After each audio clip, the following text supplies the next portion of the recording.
All right, we are live. Welcome to what is going to be a bonus edition of Campus Life, one of the two podcasts we have here at Campus2Canton. As always, I am Austin.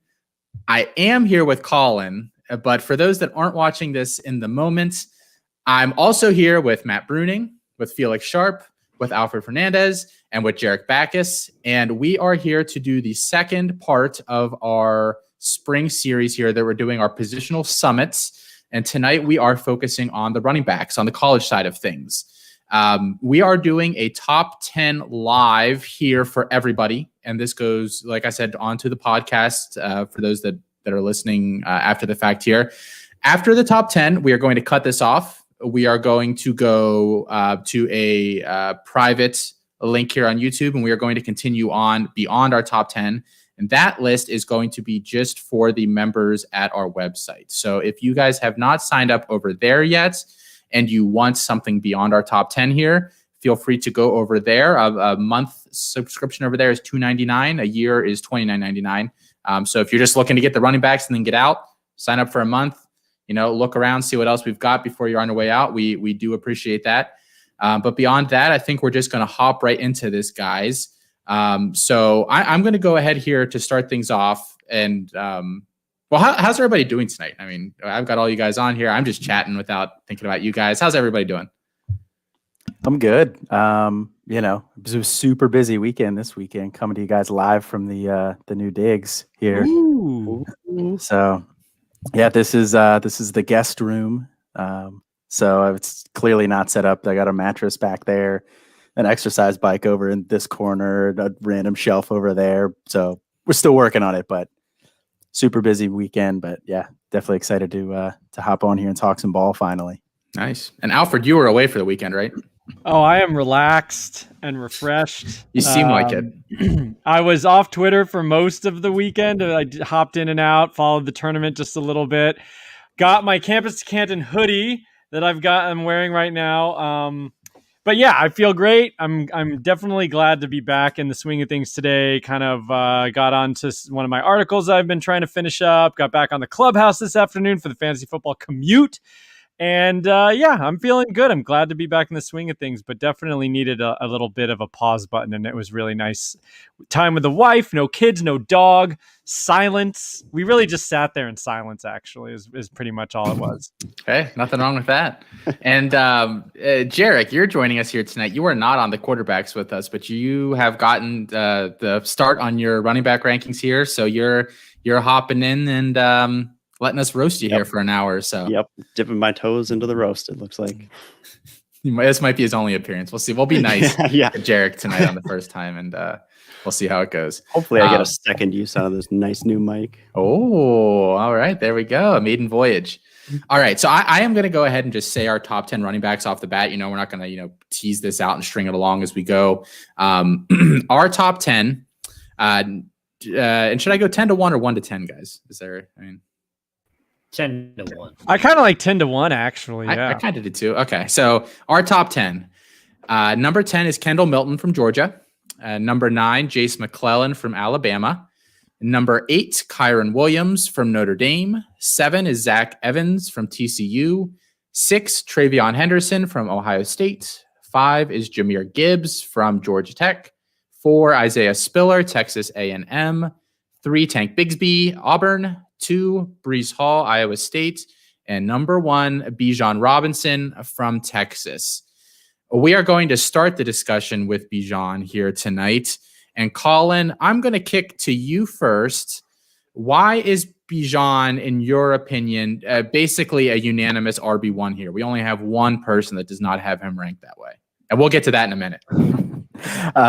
So Matt is, Matt's the oddball there with that one. But, I think with Breece Hall, he's been good. He's been showing it for 2 years.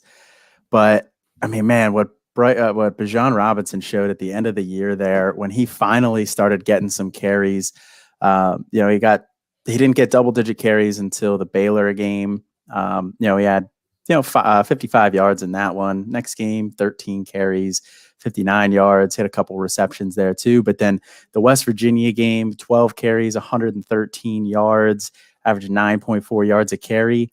Then the Iowa State game was a little bit down, but then Kansas State and Colorado, he finishes the year off with 172 yards on 9 carries, 183 yards on 10 carries, 19.1 average yards per carry, 18.3. Top that off with 50 yards receiving and 37 yards receiving. 4 touchdowns in the bowl game there against Colorado too. I mean, he just exploded at the end of the year when he finally got the chance. And then you got Sark coming in there, with that offense that he had at Alabama. I think he's going to lean pretty heavily on Bijan. I mean, we talked a little bit about the article written on The Athletic about how many different coaches were polled saying, I have no idea why we were not giving this guy the ball. They were calling him Christian McCaffrey, but at like 222 pounds, so, I mean, this guy can catch the ball. This guy can run the ball like you saw at the end of the year. And in Sark's offense, I think he's set to explode. They had him returning kickoffs at the beginning of the year too, which I think is also telling at a school like Texas where, you get a lot of really good athletes there. Does anybody else have any thoughts on Bijan number 1? I mean, I think at this point, it's basically a foregone. Yeah, that's consensus amongst not just us, but pretty much everybody, right? Yeah, I mean, I'll just chime in here. Everything Colin said is right on point. And I think the thing for me is Robinson at 220. I mean, if he's doing all that stuff, looking that way as a freshman at 220, I mean, he was listed on Rivals as 6 feet 200. He came in immediately was listed as 220. So he put on either someone was wrong in there or he put on 20 pounds in the offseason before his freshman season. I mean, and just that one, all you need to do, go look at the one run against Kansas State. It is sensational. Everything you want to see: contact balance, vision, speed, breaking tackles, angle breaking, long speed. It's everything there on one play, and he's the whole package to me. Okay, with that in mind, then Matt, come in, temper expectations a little bit. Tell us why. This will kind of just segue into Breece Hall as well. But why is Breece Hall 1 for you, and then conversely, why is Bijan number 2? Because Breece Hall's done it for 2 years and produced better than what Bijan's done in 4 games. I mean, how many games did he actually start last year? Was it 4, 5? And I understand that some of that was Texas probably not having the smartest coaching staff and not playing him. But they still didn't for some reason. There had to have been a reason behind it outside of him just being a freshman. If he was this super talented and this great overall player that's going to, blow all. I mean, he's the next Barry Sanders and Jim Brown from what I'm hearing from Colin and Alfred here. I mean, the dude's got no downside. Breece Hall has done it 2 years in a row on an offense that I think is fair to say is by far he's the best player on it. They know who they have to stop, and that's Breece Hall, and they still can't do it. The only thing Bijan has over Breece Hall is he's got the long speed. That's it. I'm taking the production of Breece Hall. He's going to do it again this year. I said it on our Debbie debate episode. I think he's going to outscore Bijan on the college side this year. And then I get him in the NFL a year earlier than Bijan. So for me, in all honesty, that's my biggest reason on why I have him ranked over that. When I'm doing that, I talk about all the time, I do want to win the college side. But RBs, I just feel like their value is so much less than every other position on the football field and in fantasy that I want my RBs in the NFL as quick as I can to help me on the NFL side as well. So I get Breece Hall for 1 year on the college side. Then I get him in the NFL. I know he's going to produce unless, heaven forbid, he suffers some kind of injury. But to me, I don't think there's really that much difference between him and Bijan Robinson. Is it almost a 1A, 1B situation for you? He just left. Sorry, there's like a literal tornado going on at my house right now. And then I don't know if there was someone knocking at the door or like the wind is blowing so hard it's knocking my door down. Yes, it is a 1A, 1B. I'm not going to argue Bijan being over Breece Hall. Like I said, for me, the biggest separator for me and those two is knowing I get Breece Hall in the NFL next year. I mean, it's great having Bijan for, like you said, 2 years in the colleges. I think all of you guys value winning on the college side just as much as I do as well. And there's a lot of people who don't. There's some people who completely punt college, could care less about it. We all value winning on the college side as well. So it's great having Bijan for 2 years. But again, for me, the way I look at my RBs, I want him in the NFL as quick as possible because I want that production on the NFL side. Does anybody else have anything to add on Breece Hall, Bijan Robinson? I think those two, if you look at pretty much any list, you're going to see those guys probably 1 and 2. So I don't I don't think we just dropped any earth-shattering. Not on my list. Truths or okay, Felix. Why don't you? Well, are you? Is that? I don't even know who you have number 1 and number 2. I got Jahmyr Gibbs number 2. You have Jahmyr Gibbs number 2. 6. All right. So without going into Jahmyr Gibbs, then why do you have Breece Hall at 6, Felix? It's the Big 12.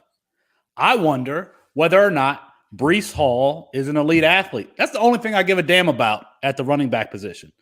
Tight end, running back, you have to be athletic. You don't have to be an athlete at the wide receiver position. Breece Hall, through 2 years, has less production in a lower yard per carry average than Justice Hill through his first 2 years. Get out of here. I don't care about the production. I care about traits. I think he's a very good athlete. I also think that Isaiah Spiller is a very good athlete, but he's a very good athlete at 220 pounds, 220 plus pounds. Breece Hall is a very good athlete at 215 pounds. That's what he's listed at. We don't know what he'll weigh in at. You guys keep throwing this production thing. Well, where's Justice Hill right now? Justice Hill ran for like 1,100 yards his freshman year and then ran for 1,400 yards his sophomore year. So, anybody excited about drafting Justice Hill right now? No. He wasn't 215 though. I mean, I know you said Spiller's doing it at 225, but Breece Hall at 215 is plenty big. I mean, Justice Hill is like barely 200. He's a satellite back. He's in my top 10, Alfred. I'm sorry. I mean, he's in my top 10. I'm just saying, you asked me why are they different? 10, 15 pounds is different. Justice Hill also had an elite trait. He had the elite speed. Just as active in the passing game as Breece Hall. I'm just saying, I understand he's been productive, but a lot of Big 12 backs have, and they haven't worked out.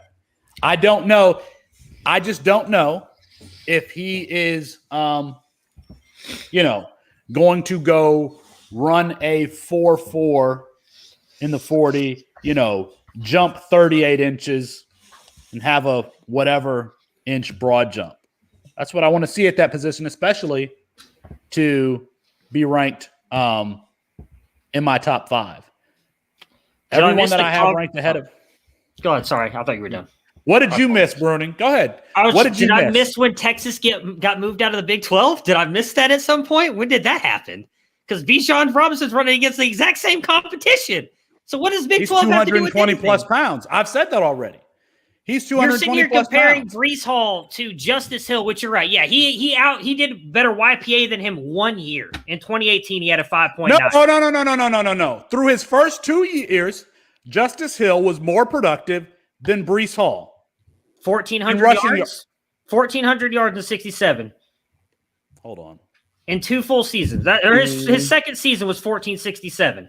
Yes. Breece Hall ran for 1,500 yards. Somebody get a calculator out for Matt Bruning and tell me what 1,142 yards Justice Hill's first year was, and then 1,467 I'm his looking second at the year. wrong years. I apologize. You're right. I'm looking at the wrong years. Justice Hill had a great college career, but in college he was listed like 185. I mean, you can't even. That's 30 pounds. Like you. Yeah, he's listed at He's He he's listed at 195. Be a guy. You all want me to move him up 3 spots? I'm just saying that. I like not you being going wrong. to. That's okay. I don't really care. I'm not going to.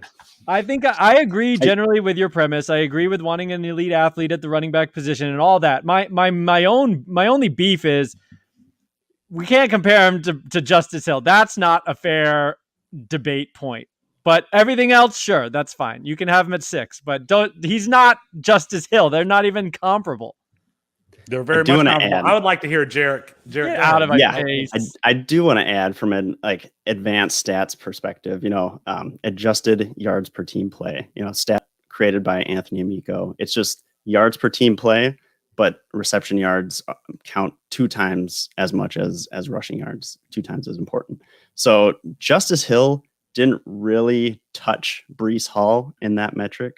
Breece Hall outproduced him in their freshman year, but then Justice Hill was under 2 adjusted yards per team play in his sophomore year, whereas Breece Hall is almost at 2.5. So there's a decent gap there between the two from what I'm seeing. And then What's he a- fell off a cliff his third year. What's a good score there, Jarek? Like, is 2, like a threshold? 2, well, for sophomore year, 1.5 is the threshold you want to see. Okay. So Justice Hill was over the threshold, but Brees Hall totally is above him, like blows him out there. What's Bijan's and Brees Hall's? I'm just curious. Bijan is tied with Brees Hall's freshman year. Imagine that. Yep. Well, it's Big 12, Matt. We can't even. I even know. talk Big about it. 12. It doesn't matter. They all play a crappy competition. I'm just saying. They're closer than. I mean, no, I don't want to get into. Is it. We there a need to talk single about it. thing that Brees Hall is better at than Bijan Robinson? Like a single thing? No, that's the thing for me. I can't think of a single thing that he does better, to be completely honest. He might have better. We haven't seen a full season out of Bijan. Brees Hall is really good at hitting that cutback lane. He really, really is. He's got good vision in that regard. His vision is amazing. I can't say that we know that for sure about Bijan yet.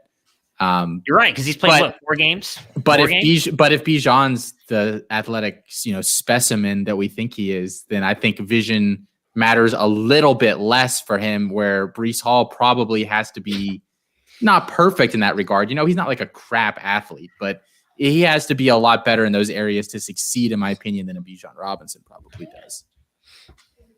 I disagree with that, but that's okay.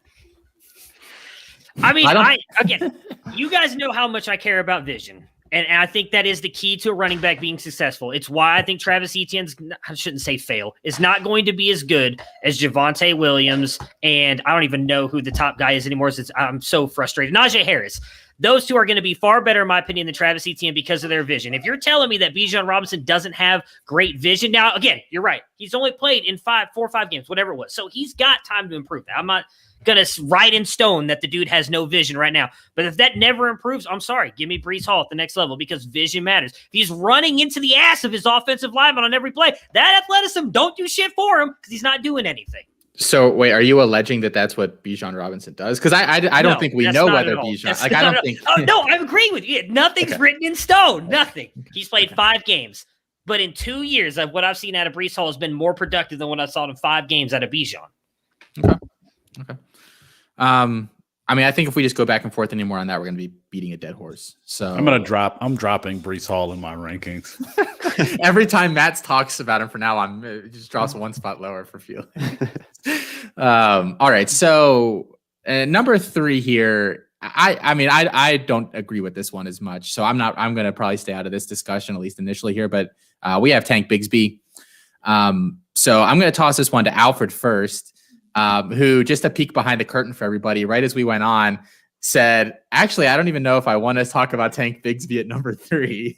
So you're going to get a very tempered analysis here from the guy that's supposed to be his hype man. But Alfred, why do you have Tank 3rd? Or I guess maybe why, as you sat down, were you like, maybe I don't want him 3rd?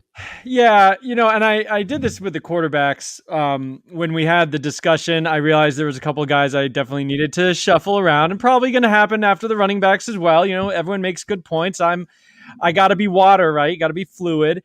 But I think the top 2 guys are a tier of their own, and then you have a gap, and then you have these next 3, in my opinion, are about fairly interchangeable. I put Tank there. I don't know. He's really, really good. He's 205 pounds, which is great. I would like to see him put on maybe 10 pounds so we can get up to this magical 215 Brees Hall weight that we can all see. But he looked excellent as a true freshman in the SEC. I think he appears to me to be a little more explosive than the other guy that I would maybe put up there, which is Isaiah Spiller. I think that's the argument. Do I want Spiller up there? Do I want Bigsby at number 3? And I like Spiller's size. He's definitely got the requisite, 3 down back size in the NFL. But I think Bigsby's a little more explosive. And so I just, hoping he's going to get up to a little bit of a bigger frame by the time it's NFL time for him. Shows plenty in the receiving game. Of course, so does Spiller as well. But, if you can catch 11 passes from Bo Nix, you're probably an elite receiver because, you just, if you can catch anything from Bo Nix, that's worth like 2 receptions from any other quarterback. So I had to trash Bo Nix given the opportunity to talk about Auburn. But yeah, I just think Tank Bigsby seems that his ceiling is higher than Isaiah Spiller at this time for me, and that's why I gave him the bump. But there's an argument for Spiller, who's bigger, has done it twice, looked better in his second year as well. And so, he improved, but if Bigsby improves, then he'll be back on top. So that's why I have him at 3. Does anybody else have anything to add on? There's a new coaching staff coming in, which I think is something that you have to at least think about. With him, I think he's the only one of these top guys. Like we assume that Bijan gets a bump with Sark. With Harsin, have you guys done any digging? Like, are you sure that that's a bump for Tank, or what are we thinking? I haven't done any research as to like exactly what kind of offense Harsin runs, but I mean, to me, if you put out that depth chart and you're looking at all these players, I mean, you say the only way to win is to give Tank Bigsby the ball as much as possible. I mean, it doesn't take a rocket scientist, so I can't imagine they'd be too get away from that. But I mean, coaches have surprised me before. So I threw that question out there already knowing the answer, because for the prep for the show, I did go look and see exactly what Harsin's offenses have been like. He had a year that I didn't look at before Boise at Arkansas State, I believe. I did not look at that year, admittedly.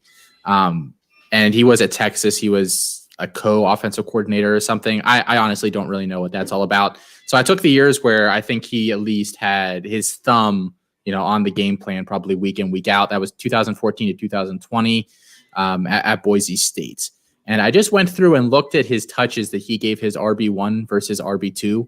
Now, granted, for the size of a school that Boise is, I know that they're generally competitive as a G5 school, but for the size of school they had from 2014, their starting running backs were Jay Ajayi, McNichols, Jeremy McNichols, Alexander Madison, and George Halani.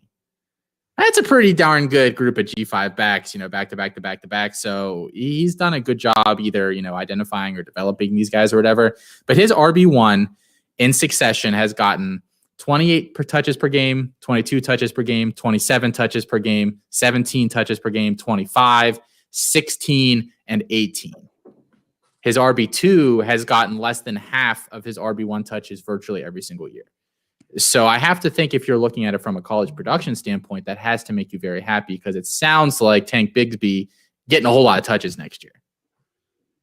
Dude, I thought you were going to come in and be like, he doesn't run the ball. Because you really teed that up like, oh well, let me throw some cold water on this, but you just dropped a bomb. That's awesome news. And I don't know what, like you said, Bo Nix's passing ability is questionable, but he had some running backs catch like 50 balls in a year. They were getting significant touches in that area as well. So I think you can expect the same from Bigsby. Again, you never exactly know how that things are going to translate from one school to the next. But that was encouraging to me, because I am a little lower on Bigsby. I have him as 5 overall, below Spiller and Gibbs. Yeah, I was just gonna say you're the low man on Bigsby. You and Jarek both have him at 5. Does this change anything for you now that you're looking into a little bit more? Are you potentially moving him up? I mean, I know he's a 5, so he doesn't have a whole lot of room to move up, but.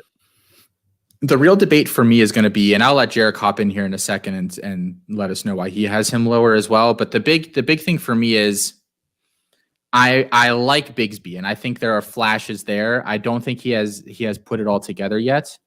And I think that, so I wonder, if he doesn't put it all together, how much is he worth it once he gets to an age where he has to enter the draft? I think Jahmyr Gibbs, even if he never develops more than what he is a really good pass catching back in the NFL.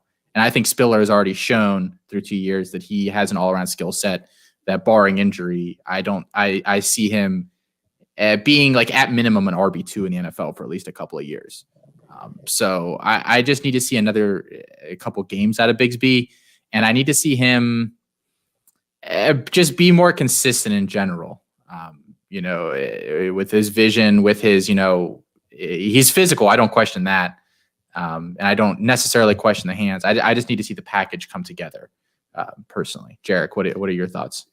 That's pretty similar here. For the reason that I have him at 5 is because Gibbs and Spiller really have that receiving upside that I haven't seen in Bigsby yet. And I really, really like the receiving upside for the NFL. So that's really the reason why he's at 5 for me. I mean, Austin, you also talk about, returning kicks as a running back being impressive. I mean, Bigsby returned kicks at the beginning of the year until he kind of started to take over a little bit more. So I think that's something that shows, a versatility to his game there as well. And then he didn't really have very many catches all year, but that one game against Georgia, he had 7 catches for 68 yards. So while they didn't use him a ton, I think that there's some glimpses there of some dynamism, being more than just kind of a grinder. And I think there's a little bit of some glimpses of him being able to catch the ball out of the backfield as well. And, the stats that you were just throwing out about Harsin, that makes me feel a lot better about my ranking with Bigsby over Gibbs, because that was really close for me. But I think I'm leaning a little bit more Bigsby there after everything we've been saying here. Man, that's a really good point. I just went and looked at his game log. He had 7 receptions against Georgia and 4 against Arkansas. That was all 11 for the entire season in 2 games back to back. So something about that is very odd. I don't know. He obviously can catch the ball, and be a featured part of a passing game. I don't know why the rest of the season. I think Shivers got healthy, and maybe they liked him as more of kind of a satellite back or something like that. But we'll see this year. I think he's got it in him for sure. I think that was part of his scouting report, I think, coming out of high school too, is that he was a decent receiver. This is not an advanced stat by any stretch of the imagination, but when I look at some of these guys, just, I have 5 minutes. I can quickly look through some of these guys and just see what's going on. I look at yards per reception because I do think that's telling. The offense that you're in can shape that a little bit, but I think it shows usage more than offense. And Bigsby is by far the worst of Bijan, Gibbs, and him in the yards per reception category. He gets put to shame in that regard. If the other guys, the other guys are averaging close or better than him in yards per carry, and he's averaging fewer yards per reception, maybe not quite as dynamic in space, maybe not as comfortable catching the ball. I don't know. That's why I said I need to see a little bit more out of him before I'm ready to put him in that same category. Yeah, the only pushback I would give there is just the sample size.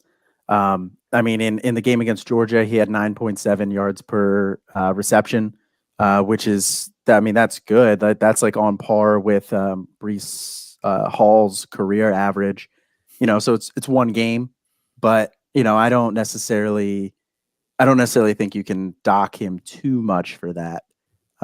Just based on the sample size, because he averaged 7.6 yards per catch on 11 catches. So, yes, he's definitely below Gibbs, definitely below Bijan. Like I said, the one game puts him on par with Breece Hall. But then even if you factor in all 11 catches, he's not that far behind Isaiah Spiller either. So, I think, and then he's, like I said, small sample size. So I think we're going to see a little bit more of that this year with Harsin's offense. All right, let's move in, since we've been talking about Spiller so much here in conjunction with Gibbs. And Jarek, you have Spiller. Colin, Jarek, and we all have Spiller third. But Colin and I talk all the time. So let's toss this to Jarek. Let him get a word in edgewise here. Jarek, why is Spiller your number 3 back over, a guy like Tank Bigsby over Jahmyr Gibbs? Yeah, well, Spiller has that prototypical 6'1", 225 size. Really nice. And doing all that while having a really good receiving upside is very promising.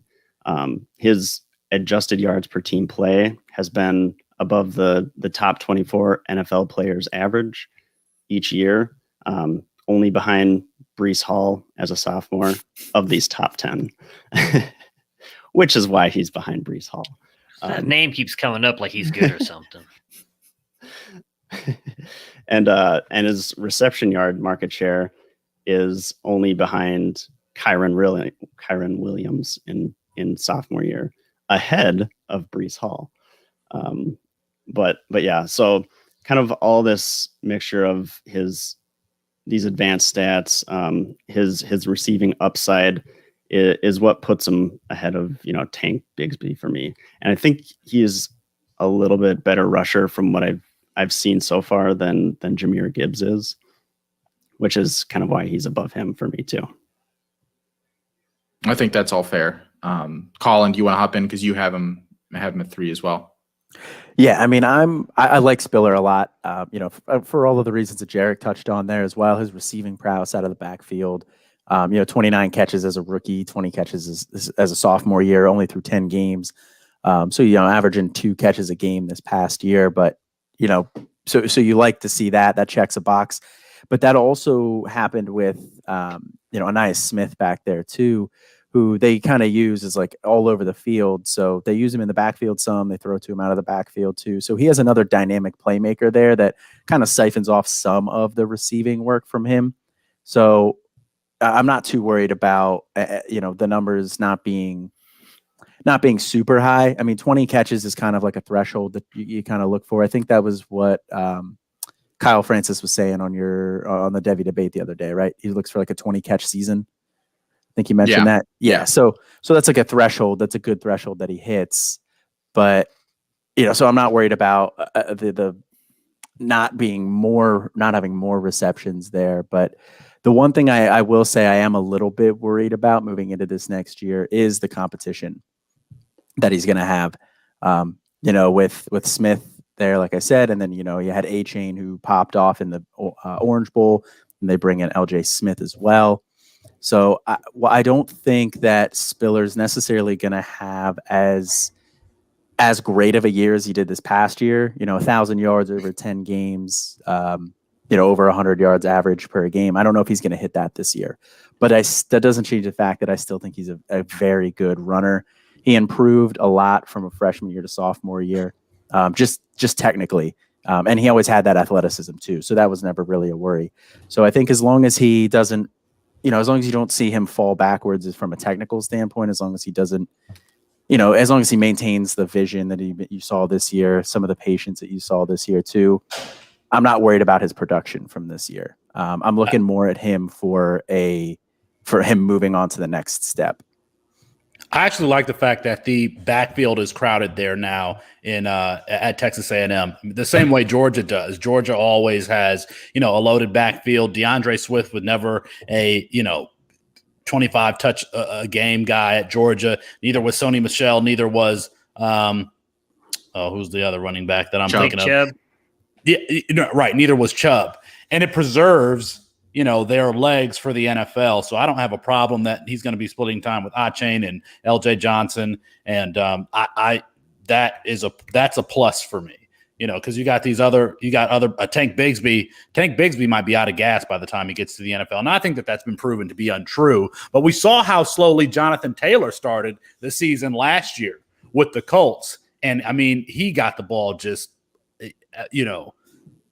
all the time in Wisconsin. And so anyway, the point being, I think that it's actually a plus that he's going to split time with other talented players in where is Texas A&M located? I always like to say the location. College Station. College Station, yeah. Texas. I don't know where that is, but yeah. It's like an hour and a half from Baylor. Middle of nowhere. Where's Baylor? Actually, it's really beautiful. You're gonna just like snowball these until we have one. Like where is it in relation to Dallas? Dallas, it's like from Dallas, it's like a probably 3.5, 4 hour drive. Okay, because I know where Dallas is. Toward Houston, you're going toward Houston. I was saying I know where Dallas is, I know where Houston is, and I know where Austin is, and that's about it. You're driving almost to Austin, pretty much. You're on your way to Austin. We should just do the rest of the show, just ask how far things are from cities in Texas. Texas is a big state. Content. It's not going to be good content. You'd be very surprised by how big Texas is. Come to the rankings, stay for Matt's directions. This is the information you can only get here at Campus2Canton.com. Yes. So, okay, I think we kind of touched on the backfield there. And then, because we had, just for a reference, everybody, we have LJ Johnson as our RB18 collectively, it looks like right now, and A-Chain at RB34. So when we say loaded backfield, they are legitimate players. Matt? Can I ask one question on Spiller? Because I like Spiller too. I have him at 4, I think. So it's not that I don't like him. Are any of you worried that he reverts back to what we saw his freshman year? Because I think it's all fair. We all think it's fair to say he improved immensely coming into that sophomore year, right? Like we had questions about him, or at least I did. I had questions about his game. He answered a lot of those his sophomore year. If he reverts back to what we saw his freshman year, does he fall down the rankings at all for any of you? It's not going to happen. He's working with the footwork king. It's not going to happen. Seriously, it's not going to happen. I will say another more thing. Agile. He looked more, more bursty. Quite frankly, in that brown and white, he kind of looked like Adrian, especially with 28. He looked like Adrian Peterson at times. So no, I'm not worried about him reverting back to his freshman year. Basically, if the burst stays, and that doesn't seem like something that would come and go necessarily. That was what I thought was a little bit different, just a little more explosive, a little more bursty than his freshman year, which was a good improvement from, whatever training he did. So I think that he's probably, but to answer your question, if he did go backwards and look more like the freshman, yeah, that would be a big problem for me. So to recap the first 30 minutes of the show, Bijan Robinson, according to Felix, is a mixture of Jim Brown and Barry Sanders, and Isaiah Spiller is Adrian Peterson, Breece Hall's Justice Hill. There's your show tag, guys. And if you take Mertz and one of these guys next year in the draft, you're getting Peyton Manning and AP. And Adrian Peterson, let's go. That's a low blow. Don't bring Mertz into this. No, it's not a low blow. I can defend myself. Listen, watch what happens with Wisconsin this year. Just watch. They didn't add anything to that receiver core to make you think things are going to change, but just watch anyway. I will say just my last touch on Spiller. One of the things that concerns me a little bit is how dynamic good that offensive line was and how many pieces they lost. They did lose, I think, 4 of the 5 starters from that line last year. I think they're starting, a couple sophomores. I think they have a redshirt freshman that they're going to start. So that line is probably going to take a step back. So that does worry me a little bit. They got those big boys down in Texas. I'm not that worried about it. Just go out into the farmland and get a couple of these kids, from all over the place and bring them. The farmland's about 15 minutes from the campus. So there we go. Even better. They walk out, that's like Jimbo's lunch break. He just walks off campus and sees what he can find. Close to there. All right. So we've talked about Jahmyr Gibbs here a lot. Felix, you have Gibbs at 2. You're the highest on him. So I just want to hear your thoughts a little bit. I was going to say, I did not get a chance to talk about Jahmyr Gibbs. Yeah. Jahmyr Gibbs caught 24 balls last year in 7 games. This is a guy who could legitimately catch 80 balls and threaten 1,000 yards in the NFL. And it's because of how he is used in the passing game. He is used the way Aaron Jones is used in the passing game at Green Bay. This is just objective. I posted a video of him running the same damn routes as Aaron Jones in the NFL with the Green Bay Packers. Wheels out of the backfield, drags from the slot at the wide receiver position, being used arrow routes out of the back. He is so slippery of a player, and he is so good. He averaged 12 yards a reception. I don't think that I'm looking at Cal's spring game. I don't think that there was a receiver last year that averaged 12 yards a reception for Cal last year. And Georgia Tech wasn't that dynamic of an offense. I just think that his ceiling is really, really high given how he could be used the way Christian McCaffrey is used and just be a dominant part of your passing game. And I'm not talking about like screens and checkdowns. Let's get the ball. Let's isolate linebackers and attack them vertically and see what they can do in coverage. They can't do a lot. And I think that you get Jahmyr Gibbs with the right offensive coordinator, and he could be Jamal. Here, Bruni, this is for you. He could be Jamal Charles. He could be Aaron Jones. He could be those guys. He could catch 80 balls in the NFL. Felix, I'm so happy you brought up Aaron Jones for Jahmyr Gibbs because looking at the reception yards market share, Aaron Jones's best year in college was 15% of the team's reception yards. That's almost exactly what Jahmyr Gibbs had in his freshman year. Some other notable over 15 reception yard market share would be Christian McCaffrey at 22 his sophomore year, and then back to 15 his junior year. And then Saquon Barkley at about 16 and a half in his junior year. So it's looking good for his receiving ability. See, I'm not even smart, and Jarek agrees with me. See? I mean, Well, I'm glad you admitted the first part. That's the clip. That's the clip. Just, I'm not even smart. I have one question. I feel like this is going to sound like a really dumb question, but I have to ask it. The running back can't throw the ball to themselves, right? Is that just by your look, Felix? I assume that means I'm correct. I don't know. Mariota did it a couple years ago in the playoffs. You're so. really counting a lot on Alfred's boy Jeff Sims to come through for Jahmyr Gibbs by having him that high. you mean the same quarterback that he had this year where he caught 24 balls? I mean, yeah. Yeah, exactly. Yes, I'm talking about that quarterback. Yes, I think Sims' limitations play perfectly into his hands. I really, really do. Because I don't think Sims is going to consistently be a guy that can work the ball downfield or, anything that takes longer than, really either out of the structure of the offense or a quick 3-step drop and hit. Like, I don't think Sims is the kind of guy that you want back there letting long, developing routes and stuff going on. Like, I don't necessarily know if he's capable of doing that on a consistent basis. I think, hitting the running back is that's it. That's his skill set. It hit the running back. What's absolutely scary is that out of all of these players, especially ranked in the top 5, 6, 7-ish, I think we've seen all of their ceilings. I don't think that we've seen Jahmyr Gibbs' ceiling. And that's a crazy thought to think that we haven't seen, as good as he was as a freshman. I don't think that we've seen his ceiling.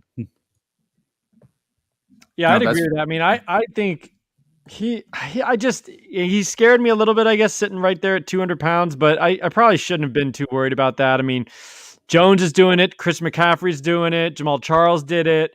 It exists that you can get sub 210 and be awesome, but at the NFL level, but that was just bumped him down a touch. But I mean, Felix got me really excited because he is dynamic. I mean, you watch him, like he's got it. I mean, he's got it just watching him, play on Saturdays for Georgia Tech. So I could definitely get on board with him as high as 3, maybe, because this whole puddle of 3 guys is all very, very good. Yeah. 200 as a freshman is not bad. We just sat here for 5 months and we're like, well, if Kenny Gainwell could get to 201, Yeah. We're really happy about him. And like, I think Gibbs is that level of an athlete. He's already that size. I think he can get a little bit bigger. And he's so smooth and just silky butter, when he has the ball in his hands. He's just so smooth. Yeah. So I think, we talk about this. The top 5 is pretty set in most places. You can put them in whatever order within that or, however what you want to break that up. But those 5 are pretty much there. And number 6, we are pushing hard for this. I actually don't know how many other places quite have TreVeyon Henderson quite this high. But, incoming freshman has not played it down yet. He was the top-rated running back in this class going to Ohio State. What we assume is a pretty wide open backfield. So are we placing him too high when he has not done anything yet? I think that's definitely a fair question. It's always risky to put a freshman running back right out of high school, that high in your rankings. But with TreVeyon Henderson, I mean, I will say I think he is far and away the best running back in this class. I like a couple of the other guys. I like Will Shipley. I like LJ Johnson. Kamaro Edmonds, Travion Cooley. Yeah, we mentioned some other guys there too. I like those guys, but I don't even think they're close to TreVeyon Henderson. I mean, he is so dynamic with the ball in his hands. I mean, 24/7 Sports comps him to Christian McCaffrey. That's the level of athlete that he is. And, he was extremely productive in high school. You see a lot of opportunity for him catching the ball out of the backfield, which is not something you see a lot of in high school. A lot of high school offenses kind of just hand the ball off, but he has some catches there. I think he's very instinctive, very good feel for the game. I mean, his patience and vision for a freshman is just, it's next level. I think that he is just the type of guy that gets onto a team like Ohio State in a situation where they don't really have a set guy in front of him, and he's just going to dominate for 3 years. I think he's going to be Zeke level production for 3 years. So while it is high for him, I don't think this is going to look that bad in a year. You guys are forgetting the by the way, and it's very disrespectful. Both. I edited that out of an article that you wrote the other day, by the way. Asshole. It will be put back in. I took the out right now. Like, nope.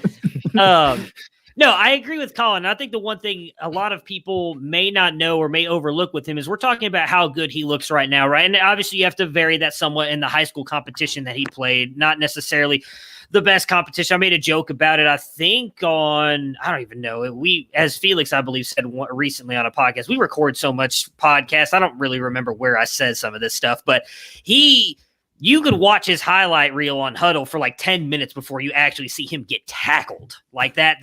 And I don't know how much of that is him, how much of that is the competition. The one thing I will say is he did not fully start being a running back for his high school team until his junior season. He played defensive back and wide receiver as a freshman and sophomore. So to see that talent out of him already and see how good he is, and he's not even was not fully committed to that position, I think is huge. I will say, again, just trust me when I tell you this, Master Teague is going to be the starter. I don't agree with it. Master Teague is going to be the starter this year. Starter in name, maybe, but I think it's going to be hard. He's going to get the touches. It's hard.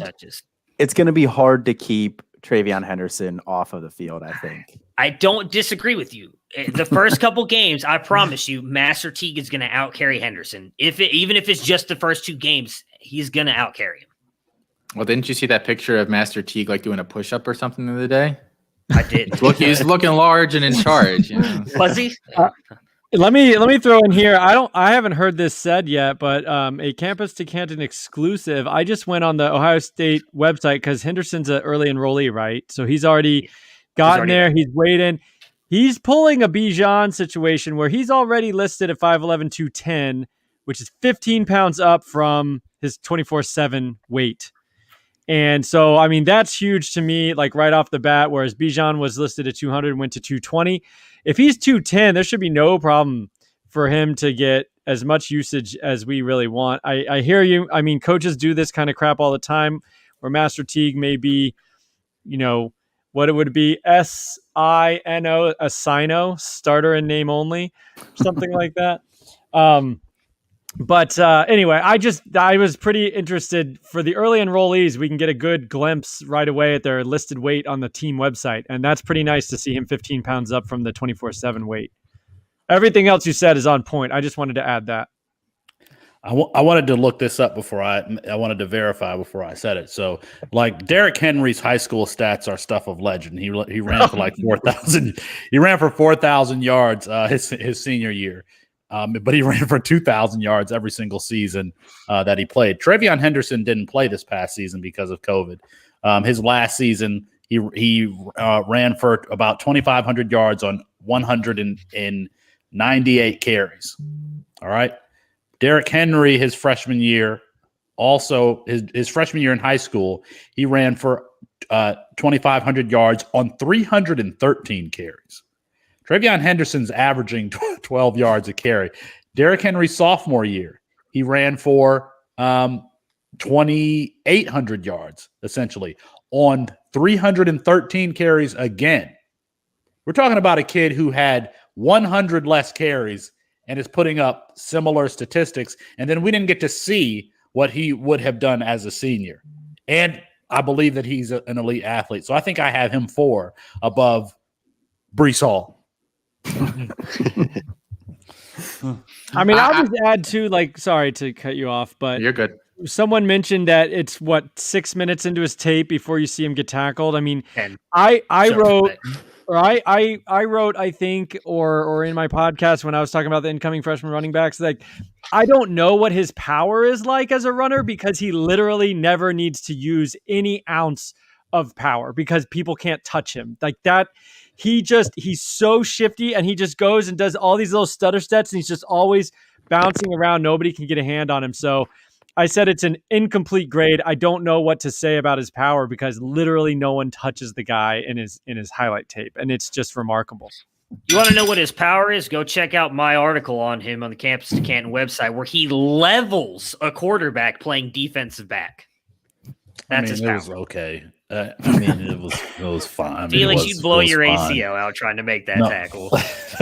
No, I damn, what was I going to say? I totally lost my train of thought. I'll think of it. I'll tag in here for a sec. So I've been kind of saying this line as we've talked about Travion in this spot all offseason. Oh, Felix just remembered, so I'll keep this short. I do. Oh, go ahead, Austin. So I've been saying, the only thing that suppressed Bijan's value last year was the fact that he hadn't touched a football field in college, right? Like, I think everybody agreed that he looked really good and was going to a program where, backfield similar to this one. You had Keontae Ingram there, who's like whatever. And I think we can all agree that Master Teague is just kind of whatever there in the Ohio State backfield. Are we overcorrecting now on Travion, thinking that we learned our lesson last year? That's like, because I think, I don't think we are, but I think it's possible that maybe we're bumping him a little too high. Because I think I saw Bijan was going like 4th round in last year's startups, 5th rounds, and Travion's going mid-second this year. So that's, a big step up for a guy that I don't think is necessarily a better prospect coming out of high school than Bijan Robinson was. I think we're scouting the player. And for a player like Travion Henderson, if you had to choose between touting the guy who hasn't we're talking about him. We're not talking about Donovan Edwards. We're not talking about LJ Johnson. We're talking about Travion. If you had to choose between erring on the side of touting him or fading him as a freshman, I'm going to choose to tout him just because of what I see on the film and the type of player that I could be. I would rather be too early on him than too late. I do think that, real quick, the other reason I think he's going so high is everybody is assuming I think he's going to be the starter for the Ohio State. And I think that's boosting his value with the skill set that he has. Roll your eyes. The skill set that he has, and everybody thinking Master T is not going to be good. I think that is another reason why his value is as high as it is. Well, and I will say one thing. The reason I have him at 6 is I think that top 5, like we said, it's pretty set.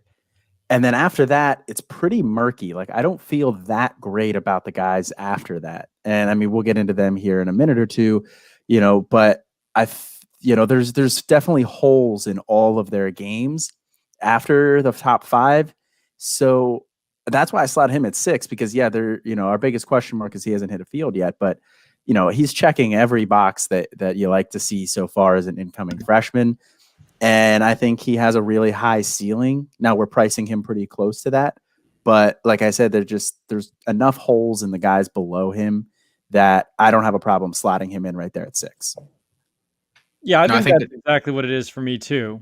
He's got the highest ceiling, and we're talking about, whether it's C2C or Devi, where you don't need to worry about the college production side, only to the extent that you're not getting points for it, but you still want college production because that is what leads to NFL production. But I just think you've got to shoot for the upside. And, there's a tier break right here at number 6 after the top big 5. And then you've got Kyron Williams and some other guys. And this is the guy who has the upside that's just next level, especially showing up at already NFL back size. So he's got what you want. And so you're just taking a swing on the upside. And I don't think it's overcorrecting. I don't. Because that's what you want in Devi or C2C. That's what you want. You want the guy that goes from, whatever to the untouchable piece like Bijan did last year. And he was a better value, Austin, like you said. He was not going in the second round. Right? Henderson's going, I think, in the second round of a lot of our C2Cs. But he can be the 101 by next year. Or the 102 behind like Robinson or something like that. So I'm going to just jump right off that thought into the next little bit that we have here. You said, some of the guys behind him here, like Kyron Williams. We have Zach Evans 7 and Kyron Williams 8, but I'm grouping them together here as a statement because it's really funny. If you look at our rankings, like all of us have Zach Evans at 8, except for Alfred, who has him at 7. But Alfred just is tanking Kyron Williams rating here, like relatively speaking. You have Kyron Williams at 10. So Evans actually ends up above Kyron. So just tell me a little bit what you see in those two guys that you have them situated this way. I like both players. Kyron Williams just looks a little slighter in frame. And I'm a little bit worried. I know that they're both about the same size right now, but Zach Evans just finished his freshman year, whereas Kyron Williams just finished his sophomore year. But I really like what I saw from Kyron Williams. I mean, I played him tons in DFS last year. He was always underpriced. He was getting the bell cow workload for Notre Dame, kind of came out of nowhere, I think, after a redshirt freshman season. So he's not a sophomore, I guess. But he finished his second season, is what it is. I guess it's again similar argument with Henderson, where I see the upside for Evans if everything goes exactly according to plan, and Evans has legit long speed. I mean, he had 2 or 3 runs, 80 plus yards for Texas or for TCU, and Kyron Williams is a very good player. He's shifty, he's real smooth, he's a good receiver, but I think Zach Evans has like ridiculous upside if everything comes together for him. So that's why he's ahead. But is your question more why the heck is is my other guy so low? Why the heck is Williams so low? Yeah, I mean, and that I figured it was just kind of a segue because you're the one that's really shifting these two rankings in reality, from the rest of us. Yeah, I don't know. I think it's just his weight bothers me. He's 195. He just finished his second year. I think that's really what it is. I mean, I have trouble really seeing an NFL, feature back upside if he's going to barely top out. I mean, let's add another 8 pounds and he's going to get to 203. I mean, you're talking about Darrell Henderson level stuff. That's fair. I mean, he's shifting over from wide receiver too, though. So, I think that's a consideration. I hate to beat the drum on weight, but I think it's silly to ignore it. I mean, that is a big deal, and it's not necessarily a big deal like they cannot do it, but the problem is NFL coaches are not going to draft a guy who's 202, with a mind to give him workload that we want to see. So it's perception, it's reality, it's all the above. That's fair. Does anybody else have any thoughts on either of these two guys? Because I have Kyron higher. I just think he's, a really good pass catcher. I think he's really tough for his size. And I think we have yet to see Zach Evans fully unleashed. So I can see the argument either way there. Jarek, you've been quiet over there in the corner. And you're thinking something up here. Let's hear what you've got. Well, it's kind of to echo Alfred's sentiment here. It's like looking at upside. Once we get past those first 5 players, it's really all about upside. And Kyron Williams coming from Notre Dame and being a smaller running back, I think that could negatively impact his draft capital. Maybe not his actual ability to play in the NFL if he gets a chance, like to be a bell cow. He might be able to make it, but I think it'll impact what the coaches think of him and where he gets drafted. So for that reason, I have Zach Evans ahead of him too, because I think he has higher upside. Does anybody on Zach Evans it doesn't bother me at all at this point. Does anybody have any concerns about how his recruiting went down? Is that completely out the window for all of us now? Because I do hear people still talk about that from time to time. It's not completely out the window for me. It's in like the back of my mind. It's kind of like the situations where we talked about before, like with J.K. Dobbins, where he had a great freshman year, down sophomore year, great junior year. You don't want to completely discount that sophomore year in this situation, but you don't want to completely discount, the recruiting process there for Zach Evans and kind of how that went. But at this point, I'm willing to mostly forget about it. Now, it is something that if something, pops up here, if you start to hear rumors or anything like that, then it's going to be something you're going to have to really take into account. But for right now, it's just in the back of my mind. I'm willing to kind of move past it. And I'd say also that It was actually pretty worrisome for me going into the season. It was fairly worrisome for me by mid-season when, I could not tell you another member of the TCU backfield, and he was not dominating touches. They had these other guys who were doing some work. I mean, he was barely getting any run. The way the season finished is when I kind of started to say, okay, I am willing to go on a limb and say he's figured it out. He's comfortable. Darwin Barlow, thank you, Felix. That was one of the guys who was getting some carries for instead of Zach Evans. But anyway, by the end of the season, he really started to take on a role. He showed out. He looked incredible. I mean, I don't know what his yards per rush is, but I know he had 80, 90-yard runs. He went absolutely bonkers. So I was like, okay, he's in college now. He's feeling comfortable, and the trajectory is going the right way. If it had been reverse, I'd be more concerned. But it was a rocky transition. I'm willing to go on a limb at this point. But yeah, it certainly was consideration. He kind of erased some of those worries towards the end of the season last year for me. Cool. I think maybe that's the final word then. If anybody else, speak now or forever hold your peace. No? Cool. All right.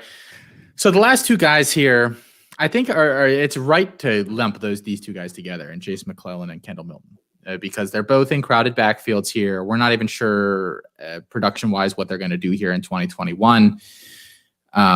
But, both highly rated guys, both good athletes, both flashed this past year. We have McClellan slightly higher.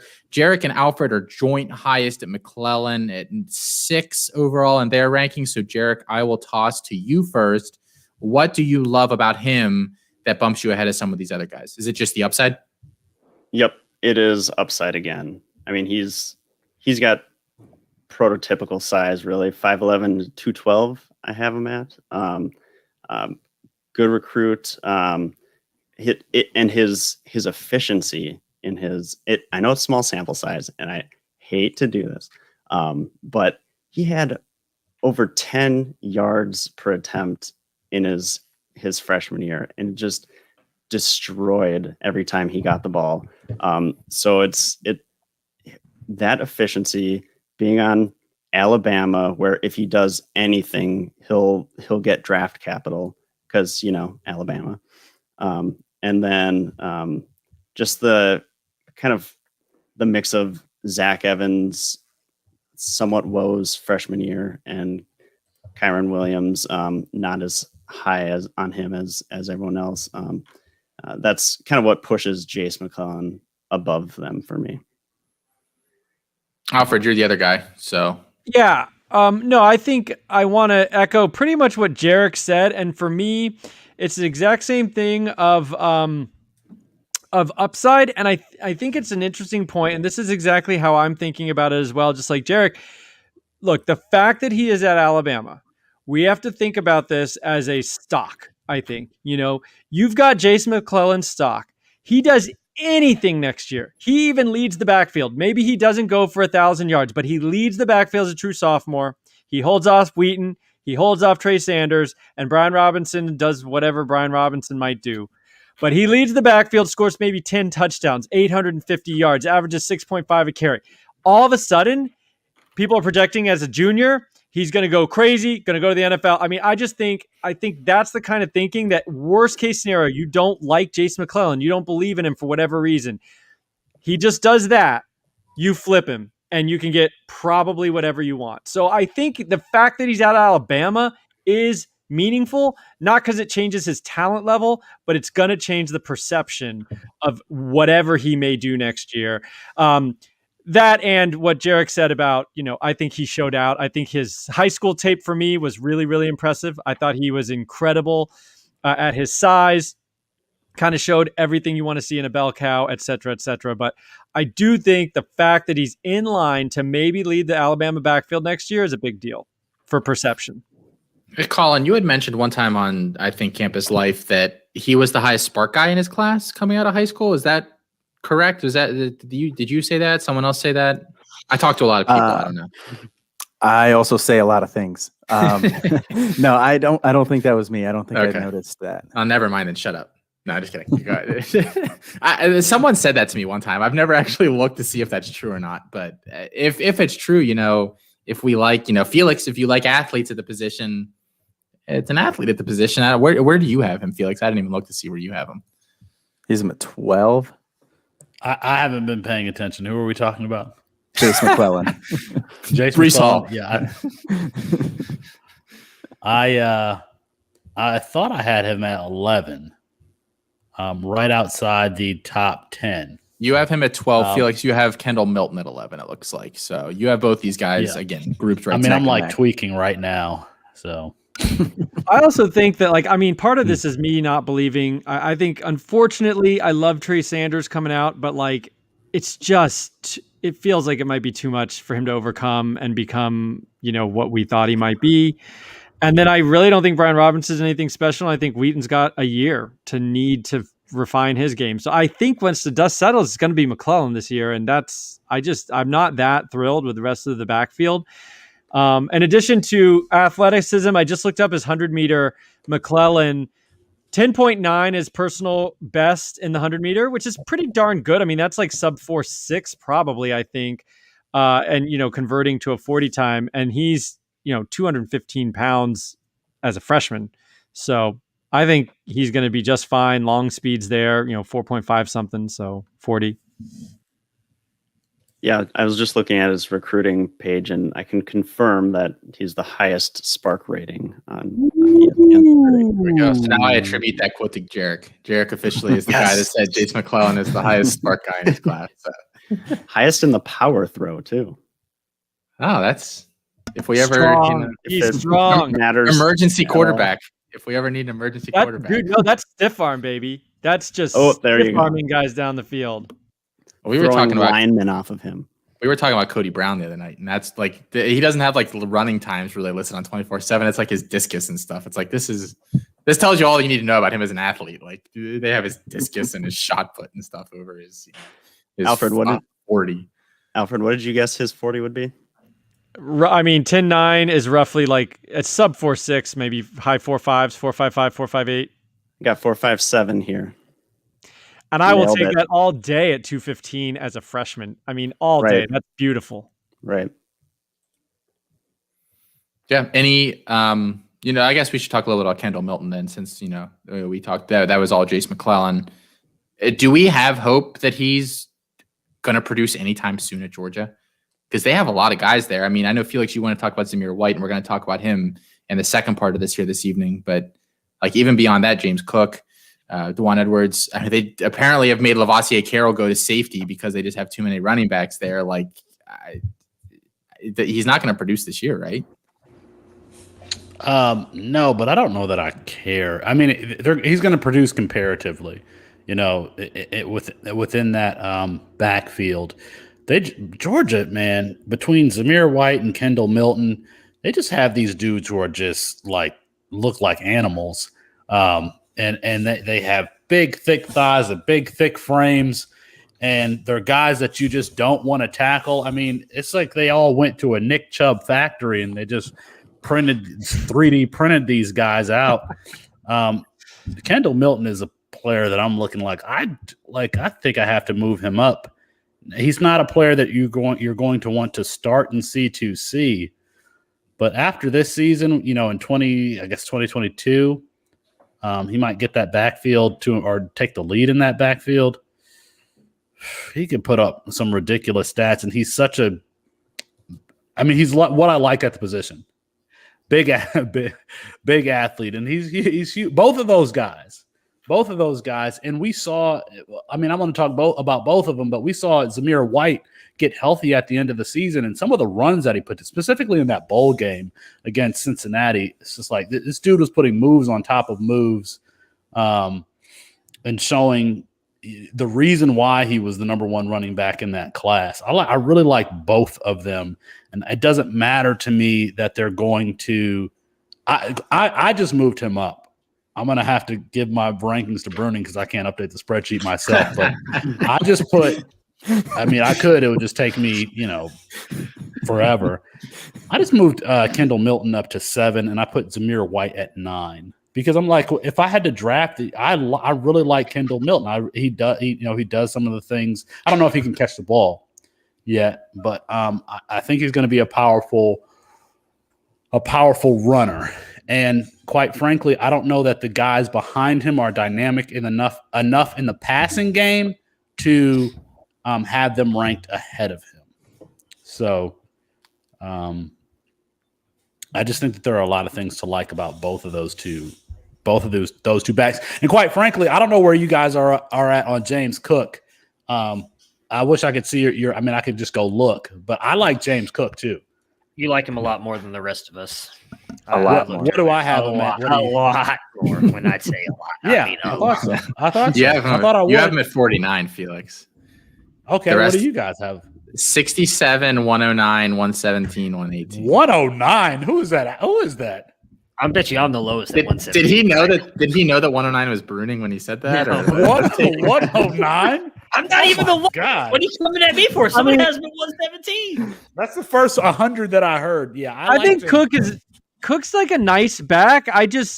We're talking about going to the NFL. We just talked about how there's a billion running backs on Georgia. I mean, what do you expect at the next level? I mean, I don't know. Like, is he like a little bit better than Theo Riddick at best? I mean, I don't know. I was going to say he's going to be on the James White spectrum, and that's fine. He's Yeah, going to be but on James the White is the James unicorn White's a of that unicorn. spectrum. Exactly. Yeah, yes. I mean, if you're even 75% of James White, you're basically useless for fantasy. You know, you have to be 100% of James White to be kind of useful. So I don't know, but he's a nice talent. I thought James Cook looked pretty good when he gets touches. I still like Kenny McIntosh. Why do these people keep going to Georgia? Go play somewhere. Jeez. They're RBU. That's why. They're RBU. As Felix mentioned, I have Milton the highest because I just think he has I think he has just the highest ceiling as some of the guys in that class that we're overlooking him because he's at Georgia and he's behind Zamir White. I mean, I was just looking at their carries last year. I mean, you guys are talking about James Cook. I mean, Kendall Milton got injured at the end of last year and he only had 10 less carries than Cook. And the year before that, they split the carries fairly well. The top running back only had, I think it was 50 more carries than the second one. I think Kendall Milton's going to produce this year. I think he's going to get carries. He's going to get catches. Now, he's not going to outproduce Zamir White because I expect him to be the lead running back. But I do agree with Felix that come 2022, it's going to be his show. And I think he's going to remind you why he was talked about with Jahmyr Gibbs and Tank Bigsby, because he is that good. He is a very good all-around running back, in my opinion. I wrote his freshman profile on him for Dynasty Nerds when I used to write for them, and I fell in love with this kid. He is really a very good running back, and I expect him to remind everybody of that next year. So that's why I have him that high, because I also think you can steal him in drafts right now because he's going so much more behind all these other guys. If JT Daniels puts it all together, I don't see how they're not in the playoff. I mean, that team overall is just so damn good. You're talking about the fourth wide receiver being Aeneas Smith. And is that his name? Aeneas Smith? Arian. Yeah. Arian Smith. Yeah, who could just fly. I mean, he's your number 4. He might not even be the number 4, to be honest. He might be lower than that. Like, that's like even more nuts. It's just crazy. I mean, that team is just stacked, and they were supposed to get Eric Gilbert, and they didn't. But that team is just stacked, and if they get the quarterback position right, you know, either JT Daniels or Brock Vandegrift, then it's gonna be a fun season for Georgia. They're fun for fantasy, fun to watch. All of that stuff, because they're so versatile between Burton and Pickens and Washington and all the running backs that they have. It's just going to be can the quarterback play point guard and keep everybody involved. I can't wait to see Kendall Milton's stock get tanked by Brock Vandegrift in 2022. Adam Lewis. Yeah. Adam Lewis. He got my feathers ruffled a little bit. Talking about Brock Vandegrift the other day. He's a guy that if he says something, it makes me think. So, and he was talking about that. I don't have Vandegrift that high for what it's worth. I think he's like, I know you never did. But wait, did he say Vandegrift sucks? more or He less. said More Vandegrift- nicer, but yeah. Yeah. I He love said it. Vandegrift I is love not very good. Yes, I Felix said, losing source another question? argument. He said Adam Lewis is the source. Yeah. So Yeah. All right, guys. I think we're going to wrap this up here. This is our top 10. We're going to take, a 5-minute break here, beer up or whatever everybody's got to do, and then come back on just for the guys at the website. And we're going to go through just some other guys, we have after the top 10. These things are fluid. We'll talk about a lot of these guys as the offseason goes on. But so stay tuned for that. Thanks again just for tuning in, guys. Reminder, rate and review the show, rate and review all the shows, just beyond the Campus to Canton podcast here. If you're not listening to Devi Debate or Why Wait Till Sunday, go check both of those out as well. Both on the family of podcasts here at Campus to Canton, with some of the guys we have on here tonight. So if you love the sound of our voices here tonight, then you're going to love those as well.